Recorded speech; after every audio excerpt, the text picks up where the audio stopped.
Каналға қош келдіңіздер. Бүгін сіздерге 2000 жылы түсірілген радиоволна фильмі туралы айтатын боламыз. Фильм бензин таситын көліктің көпірде апатқа ұшырауынан басталады. Құтқарушылар жерасты электр станциясындағы адамдарды құтқару мақсатында шақыруды қабылдайды. Фрэнк Салливан жас құтқарушымен бірге люкке түседі. Олар астыға түсіп, электр жұмыскерлерін сыртқа алып шығып үлгереді. Сол уақытта жерасты тоқтар үзіліп суға тиіп жарылыс болады. Бірақ барлығы аман қалады. Фрэнк ауысымнан кейін үйге келіп отбасымен бірге уақыт өткізеді. Түнде ол аспанда ерекше жарқырауды байқайды. Сонымен қатар бізге Нью-Йорктегі полиция қызметкері Джонды көрсетеді. Ертеңінде Джон өзінің балалық шақтағы досына келеді. Оның ұлы чердактан ескі радио қабылдағыш тауып алады. Қосып көріп, олар оның жұмыс күйінде екенін анықтайды. Сонымен қатар Джон 30 жыл бұрын өртте қайтыс болған әкесінің ескі суреттері мен сол кездегі газеттердің үзінділері бар альбом тауып алады. Олар радионы қосқанымен эфирде ешкім болмайды. Кенеттен Фрэнк Салливан байланысқа шығады. Джон мен Фрэнк әңгімелесе бастайды. Олар екеуі де Нью-Йоркте орналасқан Квинста туылған екені белгілі болады.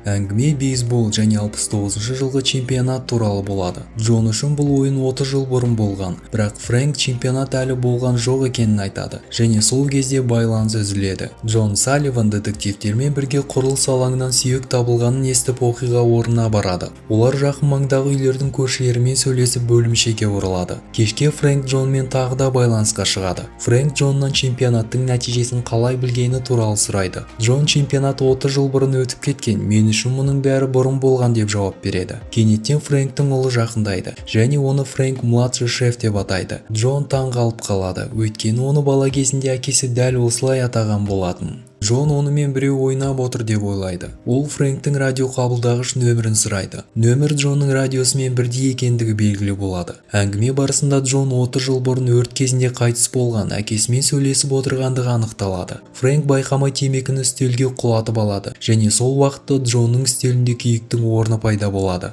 Ол бұл туралы Фрэнкке айтады, бірақ ол оны бақылап отыр деп ойлап, менен және отбасымнан аулақ бол деп ескертеді. Джон әкесіне 69 жылы 12 қазанда қоймада өрт болатын және ол сол жерде өлетінін айтады, яғни келесі күні. Бірақ Фрэнк оған сенбейді және байланыс үзіледі. Келесі күні Фрэнк жұмысқа келгенде қоймадағы өртке шақырту түседі. Олар өрт орнына келеді. Қойманың ішінде қыз қалып қойғаны анықталады. Фрэнк серіктесімен бірге ішке кіреді. Джон бұл уақытта досымен және оның бастығымен бірге отырып әкесін еске алады. Ал ол дәл осы күні 30 жыл бұрын қайтыс болған болатын. Бұл жолы Фрэнк қызды құтқарып, онымен бірге апаттық есік арқылы шығады. Джонда жаңа естеліктер пайда болады. Себебі оның әкесі аман қалып, барлығы өзгере бастайды. Джон досынан әкесінің қалай қайтыс болғаны туралы сұрайды. Досы оған сенің әкең 10 жыл бұрын қатерлі ісіктен қайтыс болды ғой, есіңде жоқ па не деп таңғалады. Джон үйге келіп ескі альбомды қарап шығады. Ол жерде газет үзінділері өрт сөндіруші жас қызды құтқарды деген тақырыпқа ауысады. Кешке олар қайтадан радио арқылы сөйлеседі. Джон оның әкесі қалай қайтыс болғаны және қалай аман қалғаны туралы екі естелігі бар екенін айтады. Олар оның жұмысы, жеке өмірі және болашақта не болатын туралы ұзақ сөйлеседі. Ертеңінде Фрэнк әйеліне ауруханаға жұмысқа келеді. Олар біраз уақыт сөйлесіп Фрэнк үйіне кетеді. Түнде Джонда анасы туралы жаңа естеліктер пайда болады. Ол оянып анасына қоңырау шалады, бірақ телефонды басқа әйел көтереді. Джонның бастығы оларда құрылыс алаңынан табылған қаңқаның сараптамасы шыққанын айтады және кісі өлтіру сипаты 70 жылдардағы Соловей деген атпен танымал маньяктың 10-шы өлтірген адамына ұқсас дейді. Бірақ Джон бұл істерді қарап шыққанын және 3 адам ғана қаза тапқанын айтады. Бастығы сен бұл істерді 100 рет қарадың ғой, қалай есіңде жоқ деп таң қалады. Джон қаза тапқандар тізімін қайта қараған кезде олардың арасынан анасын тауып алады. Джон үйге келіп әкесімен байланысқа шығады және олардың аналар 69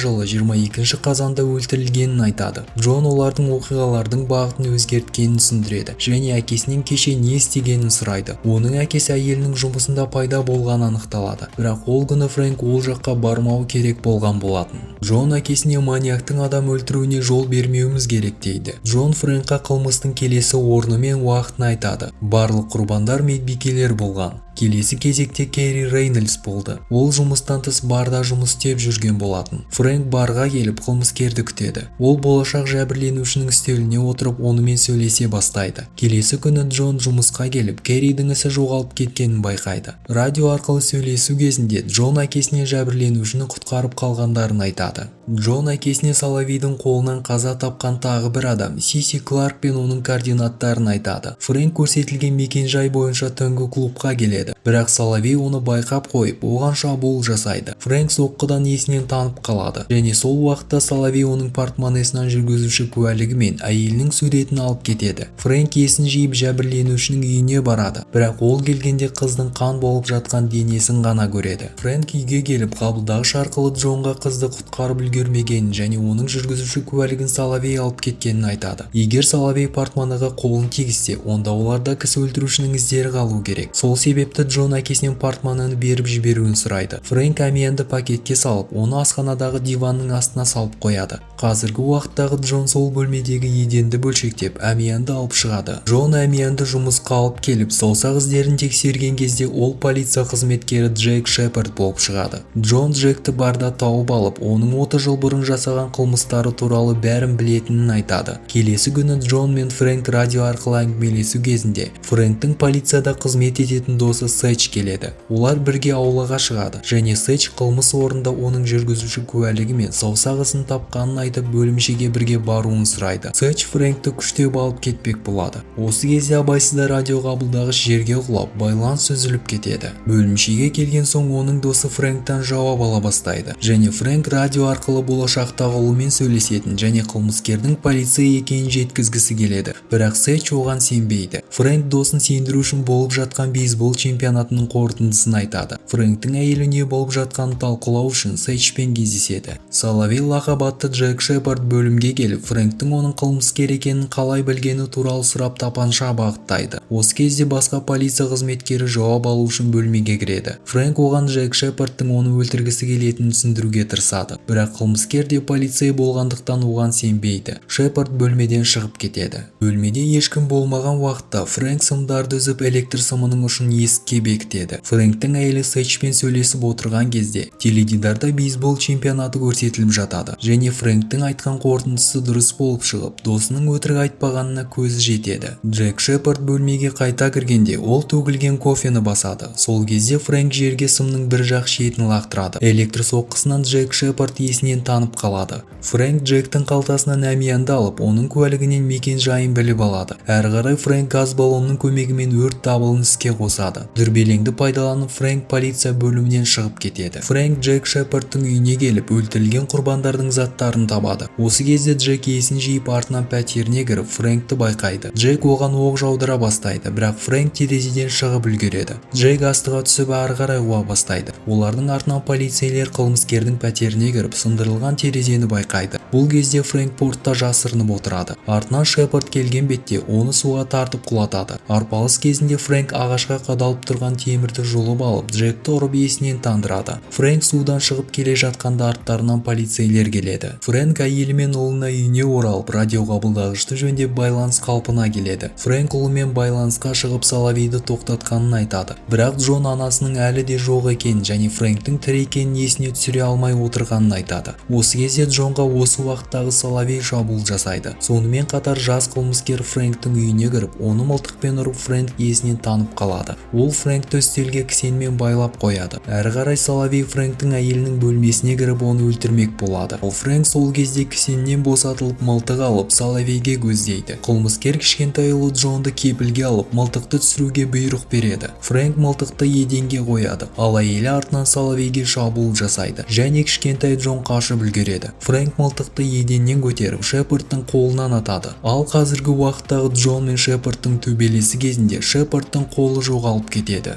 Қазіргі уақыттағы оқиғаның барысы өзгеріп, Джонның бөлмесінде әкесі пайда болып Соловейге атады. Фильмнің соңында бізге Джонның жақындарының бейсбол ойнағанын көрсетеді. Осылайша Джон анасы мен әкесін де құтқарып қалады. Радиоволна фильміне қысқа шолуымыз осындай болып шықты. Видеоны соңына дейін көргендеріңізге рахмет. Каналға тіркеліп, пікір қалдыруға ұмытпаңыздар. Келесі кездескенше.